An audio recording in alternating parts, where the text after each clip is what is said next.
Isabella of Portugal, Queen of Spain, was not just a brilliant figure in history, but also an inspiration whose stories have been interwoven with both legend and reality for generations.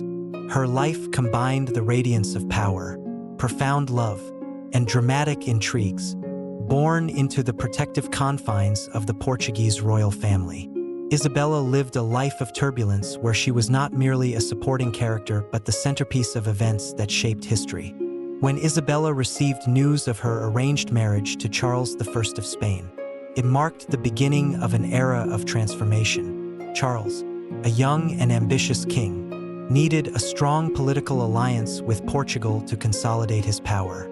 But for Isabella, this marriage was more than a royal duty. It was an opportunity to prove herself, to wield her intelligence and determination in a world filled with schemes and authority. The day she departed for Spain was a monumental event, not only for the Portuguese royal family but also for Isabella herself. Her fleet departed Lisbon under the radiant sun, carrying not only valuable dowries but also great expectations and responsibilities. On her journey to Spain, the fleet encountered a ferocious storm. While many panicked, Isabella remained composed. She stood at the ship's bow, reciting prayers and comforting those in fear. When the storm passed, an old sailor told her, "Princess, it wasn't our ship that defeated the storm, but the courage of your heart that guided us through." When Isabella set foot in Spain, the palace gleamed with anticipation and curiosity. It is said that when Isabella descended from her carriage in her exquisitely embroidered gown, Charles could not take his eyes off her. She exuded an air of grace and friendliness, leaving everyone present feeling that she was not only a princess but also a formidable woman ready to confront any challenge. From that moment, Charles knew he had found not just a queen but a true companion for life. However, not everything went smoothly. In her early years in the Spanish court, Isabella faced numerous difficulties. She not only had to adapt to a new culture, but also had to overcome the suspicion of Spanish nobles who saw her as a foreigner, a mere pawn in political maneuvers. But Isabella was undeterred. She began learning Spanish and studying the political, cultural, and social systems of her new homeland. With her intelligence and tact, she gradually earned the trust of Charles and the court. One of the most remarkable stories of Isabella's intellect occurred during a secret meeting between Charles and his advisors, while they debated how to handle a rebellion in a distant province. Isabella presented a detailed plan that utilized both military strength and diplomacy to resolve the issue. Her strategy not only stabilized the situation but also minimized losses significantly. From that moment, Isabella was no longer seen as just a foreign queen, but as a vital ally to Charles. Yet politics were only a part of Isabella's life. The love between her and Charles, though starting from an arranged marriage, blossomed into an admired romance.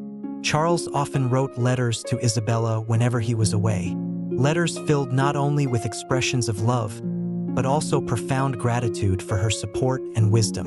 In one letter, Charles wrote, "You are not only my heart, but the light guiding me through the darkest moments." Isabella was also a devoted mother who loved her children unconditionally. She spent time teaching them about compassion and responsibility toward the kingdom. It is said that during a stroll in the garden with her children, Isabella told them a story about a farmer who donated all his savings to help the poor in his village. "My dear children," she said, "we are born in a palace, but that does not make us superior to anyone. It is our actions that define who we truly are." However, Isabella's life was not without tragedy.